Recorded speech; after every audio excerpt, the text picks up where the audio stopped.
BSP से MLA का चुनाव लड़ा और अब दिल्ली को मॉडल को देखते हुए आज आम आदमी पार्टी को ज्वाइन कर रहे हैं। मैं इनका अभिनंदन कर रहा हूँ, स्वागत कर रहा हूँ। इनका मन तो काफ़ी समय से था, पंजाब चुनाव से पहले से ही था, परंतु विधिवत तरीके से आज ये ज्वाइन कर रहे हैं। मेरे साथ ये पहले मदद भी करते रहे हैं पूरा, और पंजाब के अंदर आज इस क्षेत्र में मदद ज्वाइन कर रहे हैं। मैं इनका अभिनंदन कर रहा हूँ, स्वागत कर रहा हूँ। हरियाणा के अंदर बेरोजगारी चरम सीमा पे है। प्रदेश में बीजेपी और जेजेपी की सरकार के अंदर युवक आत्महत्या कर रहे हैं। आपने भिवानी के अंदर भी अभी ताज़ी घटना सुनी होगी। देश में वर्तमान 2017 से 22 तक कुल कामगारों की संख्या 46% से घट के 40% रह गई है। भारत में अभी 90 करोड़ लोग बेरोजगार हैं, रोजगार के योग्य हैं, उनको रोजगार चाहिए। इनमें से लगभग 45 करोड़ लोगों ने रोजगार की तलाश छोड़ दी है। असहाय और मन के अंदर ऐसी पीड़ा आ गई है कि लगातार अब सर्च करना भी जिन्होंने बंद कर दिया है। और प्रदेश के अगर मैं बात करूं, हरियाणा प्रदेश की बात करूं, तो 9 लाख युवा ने संयुक्त पात्रता परीक्षा सीईटी की लिए आवेदन किया। केवल 50,000 पदों को भरा जाएगा।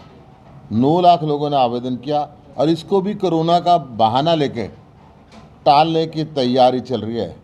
इसके बाद भी 9 लाख युवा बेरोजगार रहेंगे हरियाणा के अंदर। ये हरियाणा की हालत है।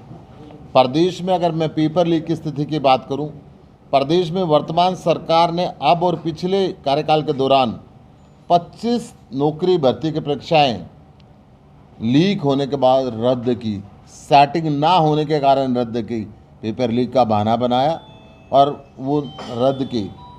इसमें मुख्य तौर पे हरियाणा शिक्षक पात्रता परीक्षा एचटेट की बात है। Clerk, excise inspector, HCS, conductor, पटवारी, नायब तहसीलदार, ITI inspector, stenotypist, UDC, junior draftsman, ग्राम सचिव, पुलिस कांस्टेबल समेत दर्जनों की संख्या में परीक्षा रद्द हो चुकी है। हर साल परीक्षाओं की गोपनीयता पर 20 करोड़ रुपए खर्च किया जाता है हरियाणा के अंदर। और पेपर जब लीक होता है, युवा की उम्र भी दांव पे लग जाती है, उसकी पढ़ाई भी दांव पे लग जाती है, और वो किस स्थिति से गुजरता है, उसकी जो मानसिक पीड़ा होती है, वो सब कुछ दांव पे लगा के अपने आप को असहाय महसूस करता है और आत्महत्या की तरफ चलने लगता है। प्रदेश में अगर मैं शिक्षकों की बात करूं, 38,476 शिक्षकों के पद खाली हैं और स्कूलों के अंदर 2,000 गैर शिक्षकों के पद खाली हैं। पीजीटी 2015 से लेकर 2022 आ गया, एक भी पीजीटी भर्ती नहीं हुआ है। कितने रिटायर हुए यहाँ पे देख लें। 15,265 पद पीजीटी के हरियाणा के अंदर खाली हैं। 18,236 पद टीजीटी के खाली हैं। 2009 से कोई एक भी टीजीटी भर्ती नहीं हुआ। जेबीटी 3929 पद खाली हैं, 2012 से भर्ती नहीं हुए। हेडमास्टर्स के 1046 पद खाली हैं। हरियाणा सरकार आईटीआई में 10 साल से कोई भर्ती नहीं हुई है। छात्रों की क्या हालत होगी, किस स्थिति से छात्र गुजर रहे होंगे, इस बात का अंदाज़ा हरियाणा सरकार लगाए। पिछले 3 साल से सेना की ओर से खुली भर्ती का आयोजन नहीं किया गया। हरियाणा एक ऐसा प्रदेश है जहां पे हर 10वां फौजी की अगर मैं बात करूं तो हरियाणा से होता है। कितने युवक डिप्रेशन में इसके कारण चले गए। मैं हरियाणा कौशल रोजगार निगम के जरिए आउटसोर्सिंग के तहत सेवानिवृत्त शिक्षकों को नियुक्ति की तैयारी चल रही है। जो रिटायर हो गए उनको तो दोबारा लगाने की बात हो रही है, परंतु जो युवा घूम रहा है उसके भविष्य का क्या होगा, उसके घर के चूल्हे का क्या होगा, इस बात की तरफ सरकार अभी ध्यान नहीं दे रही है। अभी हाल ही में हाईकोर्ट ने सितंबर 2020 में 4858 क्लर्क भर्ती का रिजल्ट हरियाणा सरकार को दोबारा तैयार करने का आदेश दिया था, जिसमें गड़बड़ी हुई थी। आरोही स्कूल प्रदेश में 36 हैं, इनमें 2232 पद स्वीकृत थे। अब सरकार की नीतियों के चलते हुए सिर्फ 308, 36 स्कूलों में सिर्फ 308 का स्टाफ काम कर रहा है। ये स्कूल बंद होने के कागार पे पहुंच चुके हैं। प्रदेश में 63 स्कूलों में एक भी शिक्षक नहीं है। ये इससे दुर्भाग्यपूर्ण स्थिति नहीं हो सकती। प्रदेश के अंदर 63 स्कूलों में एक भी शिक्षक नहीं है। इनमें यमुनानगर के 33 और नूह के 30 स्कूल हैं। मैं जिस जिले के साथ में बैठा हुआ हूँ, मैं वहाँ की बात कर रहा हूँ। प्राइवेट नौकरियों में आरक्षण दिया उन्होंने 75%। 2 मार्च 2021 को राज्यपाल ने इस बिल को मंजूरी दे दी। हाई कोर्ट की रोक के बावजूद 2022 में सुप्रीम कोर्ट ने हरियाणा सरकार के पक्ष में फैसला सुनाया था। इसके लिए बनाए स्पेशल पोर्टल पर अभी तक 52,809 कैंडिडेट ने रजिस्ट्रेशन कराया है। ताज़ा आंकड़ों के हिसाब से एक भी कैंडिडेट को नौकरी नहीं मिली। ये बीजेपी और जेजेपी की सरकार सिर्फ घोषणा की सरकार बन के रह गई है। घोषणा करती है, युवक आत्महत्या करता है। बेरोजगारी की तरफ इनका कोई दिमाग नहीं है, कोई प्लानिंग नहीं है कि किस प्रकार इन बच्चों को रोजगार दिया जाए। आत्महत्या के मामलों में हरियाणा की स्थिति आंकड़े 2019 के हैं, जो सितंबर 2020 में प्रकाशित हुए थे। नेशनल क्राइम रिकॉर्ड ब्यूरो के अनुसार हरियाणा में 2019 में 4,191 लोगों ने आत्महत्या की थी। राज्य इस मामले में देश की औसत दर से 4.1% अधिक है। राज्य की औसत दर 14.5% है आत्महत्या की, जबकि देश की 10.4% है। इससे शर्मसार एक प्रदेश सरकार के लिए क्या हो सकता है। रिपोर्ट के अनुसार 2019 में देश भर के 1,34,516 लोग ऐसा करने के लिए मजबूर हुए। हरियाणा की मैं बात करें तो वर्ष 2019 में 3297 पुरुषों ने और 894 महिलाओं ने सुसाइड किया। ये एक बहुत घबराने वाला आंकड़ा है जो सरकार के आंकड़ों से मैं लेकर आज आपको बता रहा हूँ। इसके विपरीत अगर मैं दिल्ली की बात करता हूँ, दिल्ली के अंदर आम आदमी पार्टी का रोजगार मॉडल, रोजगार बजट पेश किया।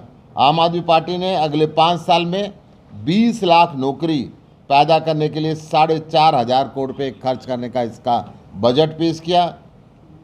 वित्त वर्ष 2022-23 में 75,800 करोड़ रुपए का बजट पेश किया, जो पिछले वर्ष की तुलना में 10% अधिक है।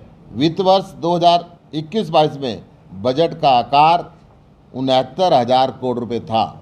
मैं ये बातें इसलिए बता रहा हूँ कि हम लगातार जहाँ बजट को बढ़ा रहे हैं, नौकरियाँ बढ़ा रहे हैं, यहाँ पे नौकरियों की वजह से बच्चे आत्महत्या कर रहे हैं, पेपर लीक हो रहे हैं। पेपर लीक होने के साथ साथ जब रेट डलती है तो उसका संपर्क 5 करोड़ रुपए देने की चैट जो विधानसभा के अंदर पड़ी जाती है, वो मुख्यमंत्री कार्यालय के अंदर भेजने के बाद स्पष्ट आती है और मुख्यमंत्री जी उसकी निष्पक्ष जांच कराने के अंदर फेल रहते हैं। दिल्ली के अंदर निजी स्कूलों के अंदर भी बिजनेस ब्लास्टर प्रोग्राम शुरू किया है। आम आदमी पार्टी सरकारी स्कूलों में बिजनेस ब्लास्टर प्रोग्राम चलाती है, लेकिन बजट के दौरान इसका दायरा बढ़ाने का ऐलान किया। इसके तहत इसे पब्लिक स्कूलों में भी शुरू किया जाएगा और इसके लिए बजट में प्रावधान किया जाएगा, ताकि दिल्ली का बच्चा रोजगार देने वाला बने, रोजगार मांगने वाला ना बने, सारी दुनिया के अंदर जाए, एंटरप्रेन्योर बने और अनेकों बाकी अपने साथियों को भी रोजगार दे सके। पर्यटन के रूप में विकसित होंगे दिल्ली में कई बाजार। देश की राजधानी दिल्ली में 33% लोगों के पास रोजगार है। अगले 5 साल के दौरान 40% तक ले जाने का लक्ष्य रखा है। दिल्ली में 3.5 लाख दुकानें जो 7 लाख से अधिक लोगों को रोजगार देती हैं। बाजार को पर्यटन के रूप में विकसित किया जाएगा, यहाँ 1.5 लाख लोगों को नौकरियां मिलेगी। हम ई बाज़ार बना रहे हैं और दिल्ली की काफ़ी बाज़ारों को हम स्पेशल पर्यटन स्थल बना रहे हैं, ताकि दुनिया भर के लोग वहाँ पर आएँ, वहाँ से शॉपिंग करें, वहाँ पे मेले लगे और बच्चों को रोज़गार मिले, आर्थिक स्थिति वहाँ की मजबूत हो। शिक्षा के क्षेत्र को वीरता देते हुए दिल्ली के अंदर 16,278 करोड़ रुपए का बजट में प्रावधान किया गया है, जो लगभग 26% है, जो सारे देश में सबसे ज़्यादा है। दिल्ली सरकार ने तय किया कि रात को 2 बजे तक हम फूड ट्रैक चलाएंगे, फूड कोर्ट चलेंगे। एयरपोर्ट, रेलवे स्टेशन, बस अड्डे की वजह से देश की राजधानी में पर्यटकों के साथ साथ अन्य लोगों की भी आवाजाही रहती है। इसके लिए रात को 2 बजे तक जब फूड ट्रैक चलाए जाएंगे, दिल्ली सरकार फूड ट्रैक पॉलिसी लाएगी। ये फूड ट्रैक रात को 8 बजे से लेके 2 बजे तक अलग अलग स्थानों पर खड़े होंगे ताकि दिल्ली के अंदर आने वाले लोगों को किसी किस्म की कोई दिक्कत ना हो और युवकों को रोज़गार मिले। चीन की तर्ज पर दिल्ली के अंदर शुरू होगा होलसेल फेस्टिवल। चीन में अक्सर होलसेल फेस्टिवल का आयोजन किया जाता है, इसके लिए लोगों का चीन की तरफ रुझान बढ़ता जा रहा है। पूरी दुनिया की अगर मैं बात करता हूँ, दिल्ली में ऐसे में दिल्ली में सत्तासीन सरकार ने भी चीन की तर्ज पर होलसेल फेस्टिवल शुरू करेगी और इसके लिए 250 करोड़ रुपए का अलग से प्रावधान किया गया है ताकि हम वो होलसेल के रहें। और शॉपिंग फेस्टिवल से रोज़गार और कमाई की तैयारी, दिल्ली में शॉपिंग फेस्टिवल का आयोजन किया जाएगा। इसके साथ साथ पूर्वी दिल्ली स्थित एशिया की जानी मानी मार्केट गांधीनगर शॉपिंग हब के रूप के अंदर विकसित किया जाएगा। मैं आपको ये बता रहा हूँ कि सारी कार्रवाई दिल्ली के रोज़गार को बढ़ाने के लिए, दिल्ली के युवा को अपने पैरों पे खड़ा करने के लिए, दिल्ली के घरों के अंदर और अच्छी तरीके से उनका किचन का बजट बने। आज हरियाणा के अंदर जो बेरोज़गारी है, भारत सरकार के आंकड़ों के हिसाब से वो हिंदुस्तान में सबसे ज़्यादा है। बेरोज़गारी की वजह से आत्महत्या की दर पूरे देश में सबसे ज़्यादा हरियाणा के अंदर है। ये बहुत ही शर्म की बात है। सर, बेरोजगारी की बात आप करें, हरियाणा सरकार 75% जो आरक्षण बिल लेके आई थी निजी फैक्ट्रियों के लिए कभी पे, तो वो भी तो उससे तो नौकरियां बढ़ेंगी ना, लोगों को मिलेंगी। नया रोजगार बढ़ेगा तो नौकरी बढ़ेगी ना जी। अगर पुराने लोग ही नौकरी पे लगे हुए हैं, नए रोजगार निकल नहीं रहे, ना सरकारें निकल हरियाणवी को मिलेगा ना, जो हरियाणा के निवासी। मैं कह रहा हूँ साहब, जब मिलेगा ना, जब रोजगार निकलेंगे। रिजर्वेशन से बात नहीं बनती, रोजगार पैदा करने पड़ेंगे। पिछले 8 साल से एक नया उद्योग नहीं लगा, 8 साल से नई दुकानें नहीं खुल रही। व्यापारी से फिरौती मांगी जाती है, वो डरता है कि मैं हरियाणा में व्यापार करूं ना करूं, हरियाणा के अंदर इंडस्ट्री लगाऊं ना लगाऊं। गुंडा राज यहाँ पे हो चुका है, तो नई नौकरियां कैसे निकलेंगी। ई बाजार का भी आपने जिक्र किया, ई बाजार क्या लेकर के आना है दिल्ली में? दिल्ली के अंदर एक पोर्टल बनाया जा रहा है जिसके अंदर दुनिया भर के लोग किसी भी दुकान के अंदर घुस सकते हैं। जैसे एक मार्केट को मैपिंग करके दिल्ली सरकार दुकानों पे ई मार्केट का काम करेगी और दुनिया में कहीं भी बैठे हुए लोग उस मार्केट के अंदर उस शॉप के अंदर सर्च करेंगे, उस मार्केट के अंदर सर्च करेंगे, कंप्यूटर के माध्यम से उसमें जाएंगे, वहीं से अपना ऑर्डर प्लेस करेंगे और दुनिया के बाकी शहरों के अंदर वहाँ से माल जाए। तो इससे ट्रेडिशनल मार्केट खत्म नहीं होगा? वो ट्रेडिशनल दुकानों के अंदर ही किया जा रहा है ताकि ट्रेडिशनल दुकानों के अंदर स्पेशल कोविड के दौरान जब लोग जाने से डरते हैं तो ई बाज़ार के माध्यम से लोग उन दुकानों के अंदर पहुंच पाएँ और दुनिया के लोग, ना केवल हिंदुस्तान के, ना केवल दिल्ली के, दुनिया के लोग उन बाज़ारों के अंदर जाएं और वहाँ से अपनी खरीदारी करें। गुप्ता जी, जिस तरीके से दिल्ली में 3 नगर निगमों को हटा के एक कर दिया, इसमें एप्रीहेंशन लोग कुछ ये भी मान के चल रहे हैं कि ये भारत सरकार जो है दिल्ली में विधानसभा भी खत्म कर सकती है। क्या इस तरह की? ये भारतीय जनता पार्टी लोकतंत्र से खिलवाड़ कर रही है, चुनाव से डरने लगी है। दिल्ली के अंदर जिस दिन चुनाव की घोषणा होनी थी उस दिन चुनाव आयोग कहता कि मैं ये कानूनी राय लूँगा कि तीनों नगर निगम एक हो सकती है, नहीं हो सकती है। कल अगर हरियाणा का चुनाव आयोग ये कहने लगे कि पंजाब से हरियाणा और हिमाचल अलग हुए थे, ये तीनों इकट्ठे हो सकते हैं कि नहीं हो सकते, उसके बाद चुनाव कराऊंगा। कितनी हास्यास्पद बात है कि संवैधानिक संस्थाओं के ऊपर भी कितना प्रेशर भारत सरकार डाल रही है चुनाव को पोस्टपोन कराने के लिए, उसको ठंडे बस्ते में डालने के लिए। जानबूझ के दिल्ली के चुनाव को टालने के लिए ऐसा हुआ। और हरियाणा के अंदर भी पिछले 1.25 साल से पंचायत के चुनाव ड्यू हैं, 9-10 महीने से नगरीय निकायों के चुनाव ड्यू हैं। हरियाणा सरकार लोकतंत्र की हत्या करे और चुनाव से भाग रही।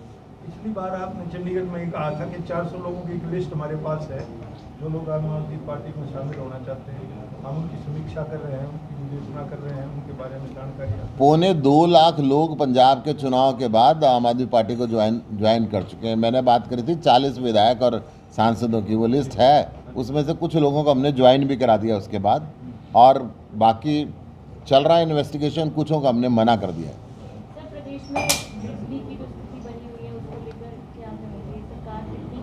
सरकार अडानी परिवार को लाभ देने के लिए ये सारी बिजली व्यवस्थाओं को फेल कर रखा है। घंटों घंटों हरियाणा के अंदर बिजली गायब रहती है। हरियाणा के लोग त्राहिमाम है, जितनी इंडस्ट्री है वो भी बिजली के क्राइसिस से भागने की तैयारी के अंदर आ चुकी है। और डीजल पेट्रोल दिन रात महंगा हो रहा है ताकि जनरेटर पे भी ना चल सके, और बिजली के लिए घर परेशान है। घर के अंदर बिजली 24 घंटे आ नहीं रही है, खेत के अंदर पानी देने के लिए बिजली नहीं मिल रही है, उद्योगों को बिजली नहीं मिल रही है, दुकानों को बिजली नहीं मिल रही है। बिजली का बुरा हाल है। पूरे राज्य के अंदर जगह जगह पे प्रदर्शन हो रहे हैं, परंतु हरियाणा सरकार फेल है। इनको सिर्फ और सिर्फ अडानी साहब को पैसे बढ़ाने के लिए ये सारा षड्यंत्र रच रही है। सर पंजाब में सरकार को भी 1 महीने हुए हैं और कल पहला एक तरीके से तो कहा जा सकता है कि हम दंगा हुआ है पटियाला के अंदर, आप क्या कहेंगे उस पर? मैं ये कहूँगा कि जो लोग लूटपाट के अंदर शामिल थे, जिन लोगों का करप्शन का धंधा बंद हो गया, जिन लोगों का अपराध के अंदर संलग्न थे वो बंद हो गए। पंजाब सरकार का बजट बढ़ने लगा, पंजाब सरकार में रिश्वत का बाजार बंद हो गया, ये उनसे हजम नहीं हो रहा। मैं ये तो ज़रूर कह रहा हूँ कि दोषियों को सज़ा मिलेगी, उनके खिलाफ उचित कानूनी कार्रवाई होगी, परंतु इसके पीछे उन ताकतों का अभी हार है जिन्होंने चुनाव के अंदर जनाधार को खो दिया। कुलदीप बिश्नोई से कोई संपर्क हो रहा है, क्योंकि अब वो लगातार कहा जा रहा है कि आम आदमी पार्टी किसी से संपर्क नहीं कर रही, लोग आम आदमी पार्टी से संपर्क कर रहे हैं। आपसे किया संपर्क? मैं ये बात नहीं कह पाऊंगा कुछ भी। धन्यवाद।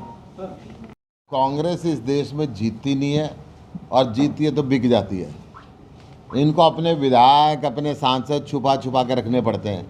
राज्यसभा में मेरे साथ जब इम्पोर्टेंट बिल आते हैं तो भारतीय जनता पार्टी के इशारे पे छुट्टी पे चले जाते हैं और बिल पास हो जाते हैं। ये कृषि बिल भी ऐसे ही पास हुआ था। मैं ये स्थिति इसलिए बता रहा हूँ कि ये कांग्रेस लड़ती रहती है आपस के अंदर। अभी भी 4 जो कार्यकारी प्रधान बनाए ये आम आदमी पार्टी की नकल मारी है। वैसे तो हमने 4 जोनों के अंदर बहुत पहले से बांट रखा था, और जाति और धर्म की राजनीति करते हैं, हम काम की राजनीति करते हैं। हम मंदिर मस्जिद और जाति धर्म की राजनीति नहीं करते, ये उसके ऊपर चल रहे हैं। गुप्ता जी, कुरुक्षेत्र में आपने एक बयान दिया था SYL को लेकर के कि 2024 में हमारी सरकार आ जाएगी, 25 में मैं गारंटी देता हूं कि हर डोले तक पानी। मैं कह रहा हूँ कि लेकिन ये लगातार नेता जो हैं वो इस बात के ऊपर निशाना साध रहे हैं कि या तो केजरीवाल कहें या भगवंत मान कहें, वो तो कह रहे हैं एक बूंद ये मुद्दे बना के रखना चाहते हैं, मुद्दे सुलझाना चाहते हैं। हमारा मकसद ये है।